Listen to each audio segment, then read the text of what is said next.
Le corps, la mort, le vieillissement, et j'irais plus loin, je dirais le suicide, la destruction de soi-même sous toutes sortes de formes qu'on connaît aujourd'hui, notamment à travers les addictions, ce sont toutes des figures de l'expérience des limites qui est propre à l'humain. Donc, des lieux de questionnement anthropologique fondamentaux, ou de questionnement fondamental en anthropologie.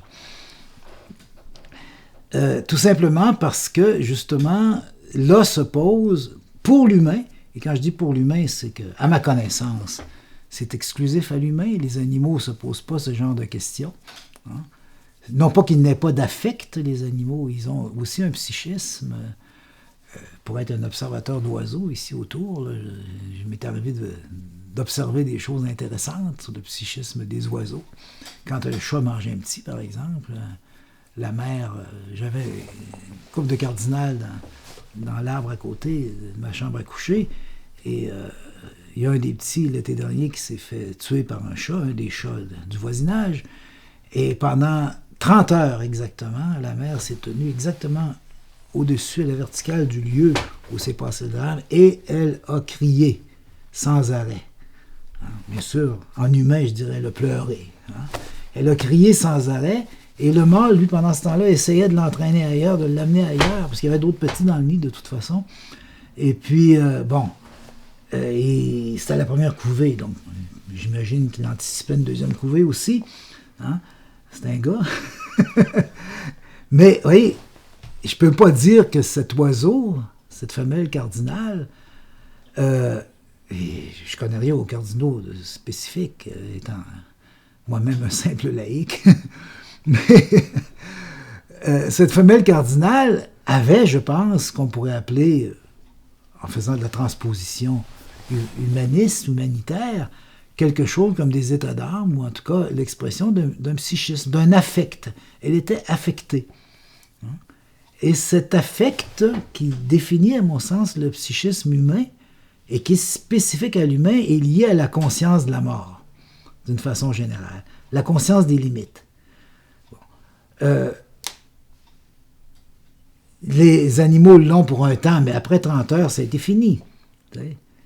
Elle n'avait pas de langage qui lui permettait de revenir sur l'événement, de construire une stèle disant « Voici mémoire de mon fils ». Ou de ma fille, comme vont faire les humains depuis la préhistoire. Hein, ou d'avoir des signes, de mettre en place des signes dans l'ordre symbolique qui leur rappellent cette existence, qui leur rappellent ce rapport à l'autre, qui leur rappellent cet affect, qui leur permettent d'aménager leur vie à partir de cette expérience. C'est dans ce sens que je dis qu'il y a quelque chose de spécifiquement humain. Ce n'est pas l'affect qui est spécifiquement humain, c'est ce que l'on construit autour. C'est l'ordre symbolique qui se met en place autour de ça. Or, la mort, la souffrance, d'une façon générale, c'est la raison pour laquelle on la met sous clôture, on la forclôt, pour prendre un terme un peu savant, à la forclusion de la souffrance dans les sociétés techniques. Il ne faut pas la voir. Il faut l'éliminer à tout prix, parce que à partir du moment où la souffrance s'immisce, par exemple, dans une logique procédurale, elle met en cause la logique procédurale. C'est bien connu. Alors, il ne faut surtout pas... Et les militaires, j'ai eu quelques étudiants militaires quand même, et qui j'ai pu parler de façon un peu approfondie de ces questions. Les militaires qui vivent le traumatisme sur le terrain ne peuvent pas en parler. Non pas parce qu'on leur interdit d'en parler, hein, mais c'est parce qu'en parler serait mettre en cause quelque chose qui nuit à leur performance. Et évidemment, ce serait contre-performatif, contre-procédural, c'est naturellement interdit. Il n'y a pas besoin d'avoir un ordre du colonel pour que ce soit interdit. Ça s'interdit tout seul. Ouais. Jusqu'au jour où, évidemment, ça n'est plus tenable. Et alors là, il y a des symptômes qui se développent, que ce soit de l'ordre de la dépression, de l'ordre du burn-out, tout ce que vous voulez. Mais c'est exactement la même chose à l'hôpital, chez les infirmiers, les infirmières. Hein? bon, qui, aux prises avec des questions de sens qu'ils ne peuvent pas régler, s'interdisent d'y penser, s'interdisent d'y mettre en scène pour performer, jusqu'au jour où, évidemment, le poids de cette interdiction devient tel qu'il n'est plus supportable. Alors, on voit les symptômes, ce sont des congés de maladie de plus en plus fréquents, ce sont toutes sortes de questions comme celle-là. Ce qui rend très délicat la gestion de ces logiques procédurales, surtout dans le système de santé. Bon. Donc, cette expérience, qui est toujours l'expérience de l'autre, l'expérience de la mort, on la vit pas soi-même. Quand on vit l'expérience de la mort, on n'est plus là pour en parler. Mais la mort des autres, l'expérience du vieillissement, mais qui peut être son propre vieillissement, parce qu'on y survit, pour un temps du moins, l'expérience de la souffrance, auquel on peut survivre également, l'expérience... J'ai eu l'occasion de travailler avec une collègue de littérature sur les génocides, oui c'est ça, les expériences génocidaires en Occident, qu'elle fait toute une revue de littérature génocidaire, et c'est super intéressant parce que comment survit-on? Hein, c'est la question de la survie. Alors on survit en racontant. Hein? Essentiellement, on survit en racontant.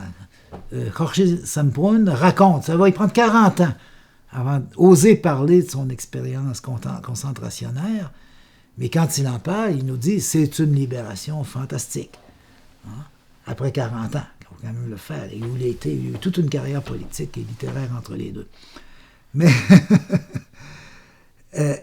autrement dit, il a forclos cette expérience dans un coin quelque part, puis à un moment donné, il fallait qu'il en parle. Bon, évidemment, c'est un romancier, c'est un littérateur, il a les mots, il a la maîtrise du symbolique, ou une certaine maîtrise du symbolique qui lui permet d'en parler. Donc, il a une richesse qui lui permet d'en parler. Ce qui n'est pas donné à tout le monde, en passant. La plupart des gens ne peuvent précisément pas en parler, pour tout ça, non seulement parce qu'on leur interdit, mais parce qu'ils ne trouvent pas les mots. Les mots n'existent pas pour eux. Alors, il ne leur reste qu'à la noyer, l'expérience, la souffrance. La noyer dans l'alcool, la noyer dans l'oubli, la noyer dans le jeu, la noyer dans toutes sortes de choses, dans toutes sortes de divertissements, comme disait Pascal, en étant incapable de supporter la perspective de la mort. L'être humain passe son temps à se divertir, hein, à chercher des voies pour l'oublier. C'est pas, je ne l'invente pas, là, vous trouvez ça chez verset 166, mémoire est bonne, chez Pascal, des pensées. Enfin, si ma mémoire est bonne, là, c'est sous caution que je dis ça. Bref, ces expériences, qui sont des expériences des limites, posent et reposent constamment la question du sens pour l'humain. Et on ne peut pas les éviter. Hein? Le vieillissement, je regrette, c'est une question de sens qu'on ne peut pas éviter. Non seulement quand on est vieux, mais même quand on est jeune, adolescent, ou quand on rentre à l'âge adulte, parce que chaque fois, chaque passage fait l'expérience d'une limite nouvelle. Hein? L'enfant qui passe à l'adolescence est aux prises avec devoir assumer un environnement social et prendre sa place là-dedans. L'adolescent qui devient adulte dans la vingtaine, et ça dure généralement jusqu'à 36-37 ans, là, avant de sortir de l'adolescence dans nos sociétés, quand on en sort, parce que tout le monde n'en sort pas, l'adolescent, justement, qui, jusque-là, mise sur des rapports sociaux organisés d'une façon, je dirais, maternelle, qui peuvent être la gang, qui peuvent être... c'est tous des substituts maternels, ça. Tout à coup, il se trouve à devoir prendre la responsabilité de sa vie. Donc, il est en face d'une limite. Et il est en face d'échecs possibles, et souvent, cette prise de responsabilité va se signer par des échecs. Il va décider que telle fille, ça devient sa femme, ça devient la femme de sa vie, puis 6 mois plus tard, il se rend compte que ça ne marche pas. 6 mois ou 6 ans, ça n'a pas d'importance. Et c'est l'expérience de la limite. Donc, et ça définit le vieillissement. Autrement dit, chaque fois, il faut qu'il reprenne ses itinéraires de sens, qu'il les reconstitue comme itinéraires qui sont derrière lui, mais dans lesquels il peut tracer une ligne qui fait sens pour lui, de façon à pouvoir reprendre et continuer. Bon, alors là, on a la notion à la fois d'itinéraire de sens, mais aussi de vieillissement. Et ça se pose à tous les âges de la vie. Moi, je me souviens très bien de mon ancien banquier, directeur de caisse populaire, qui, un mois après sa retraite, est mort d'une crise cardiaque. Bon, c'est quoi ça? Moi, ça me questionne énormément, mais c'est pas le seul. Hein? Je connais plusieurs au cours des 20 dernières années qui, en abordant la retraite, sont partis. Au jour où ils pensaient rêver de partir en Floride ou partir quelque chose comme ça, d'avoir la belle vie, quoi, d'enfin jouir. C'est pourquoi ils avaient travaillé, ils se retrouvent, bang, ça ne répond plus. Hein? Ils ont beau sonner, ça ne répond plus. C'est tout à fait dramatique. Mais qu'est-ce qui se passe sinon que quelque chose comme un rapport au sens s'impose à ce moment-là? Évidemment, c'est ma lecture, là. Je sais que je fabule quand je dis ça, mais c'est une fabulation qui mérite quand même d'être regardée au moins comme hypothèse d'explication. Quelque chose comme un rapport au sens se pose et devient insupportable, pour toutes sortes de raisons que je ne connais pas. Hein? Bon. La symptomatologie qui est liée au vieillissement à tous les âges, à mon âge comme plus jeune, n'est pas sans rapport avec ces questions, à mon sens. Et on les voit mises en scène énormément dans les récits, par exemple, j'allais dire les récits de suicidaires, oui. Quand j'étais en France, dans les années 75, je me suis par hasard, ou un peu par hasard, c'est toujours les hasards, j'ai développé certaines solidarités, certaines amitiés avec des personnes infirmiers du SAMU. Ça vous dit quelque chose à Paris, le SAMU, Service ambulancier médical d'urgence. Ces gens-là sauvent des suicidaires à la pelletée. Ils sont efficaces, mais le suicide à Paris, c'est souvent un suicide par gaz. Hein? Alors, ils avaient une récrimination à l'époque où j'étais là, au point de demander d'avoir des journées de grève et de protestation, en disant « ça n'a pas de sens », c'est leur discours. En disant « ça n'a pas de sens », on sort les gens de leur chambre, on les réanime, et 3 jours plus tard, on les renvoie, ils sont renvoyés dans la rue, et nous, on doit intervenir encore parce qu'ils ont recommencé. Et ils étaient efficaces. Le suicide au gaz, ce n'est pas un suicide immédiat, donc s'ils arrivaient un peu, s'ils étaient alertés un peu au bon moment, ils étaient capables de réanimer et de sauver les gens en question. Et à l'urgence de l'hôpital, bon, au bout de 2 jours, c'était réglé. Retourne chez toi, remets ton nez dans le four à gaz, et puis recommence l'histoire. Bon, qu'est-ce qui se passait là-dedans? C'est facile de décrypter, évidemment. On est en présence d'une population plus ou moins paumée, où la vie n'a plus de sens, et puis bon, tout ce qu'ils trouvent pour régler la question, c'est de la faire disparaître.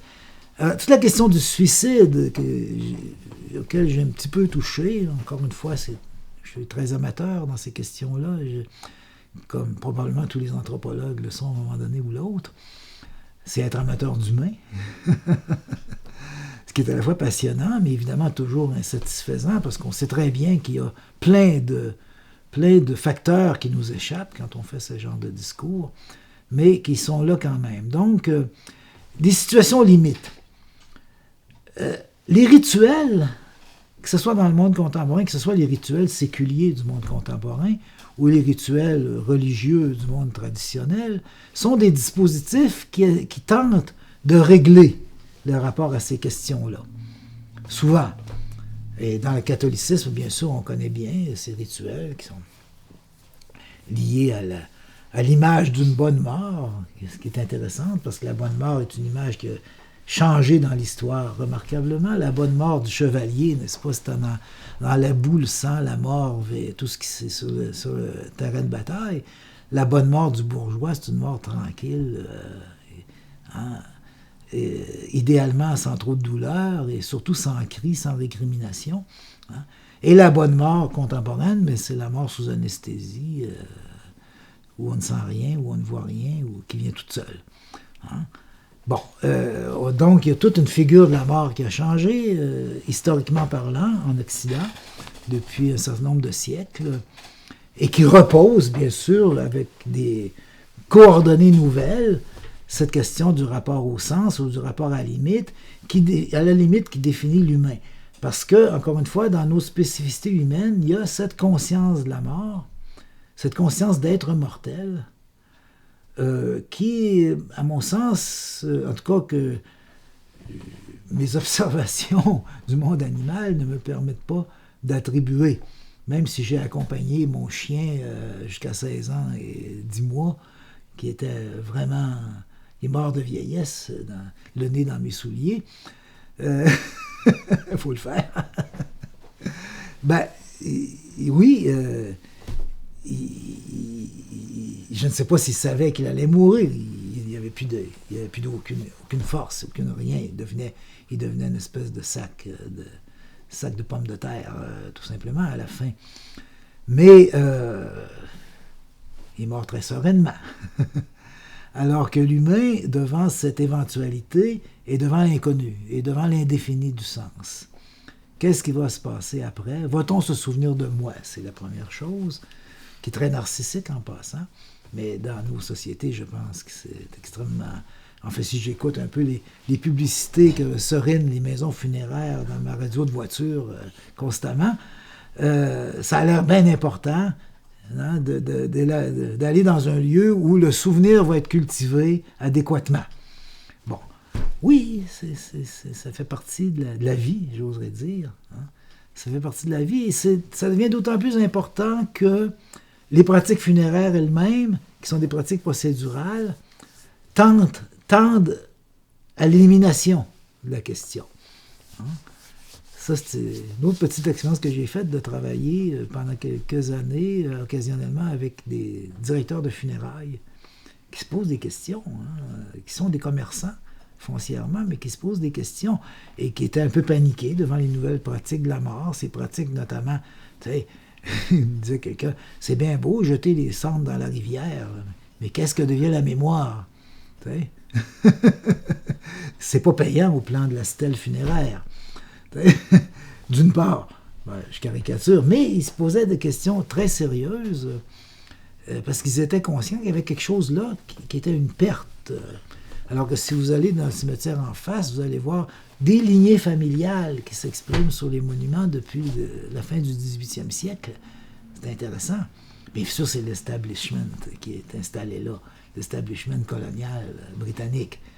Hein? Mais, donc, il y a des grandes familles, jusqu'à aujourd'hui. Mais il y a une histoire qui est mise en scène. Alors, l'enjeu, bien sûr, de tout ça, c'est d'arriver à mettre en scène un récit qui fasse sens pour ceux qui survivent. Bon, c'est l'enjeu des récits de survivance, par exemple, qu'on trouve chez toute cette littérature issue des génocides du XXe siècle, depuis l'Arménie jusqu'à l'Afrique, jusqu'au Rwanda. Au moins, pour ceux que j'ai connus, il y en a sûrement depuis.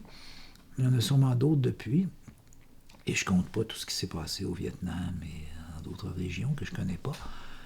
Mais élaborer des lieux symboliques où la mémoire puisse vivre, hein, c'est un enjeu de vie de la mémoire, qui est un enjeu aussi de réappropriation du sens pour les survivants. Survivre.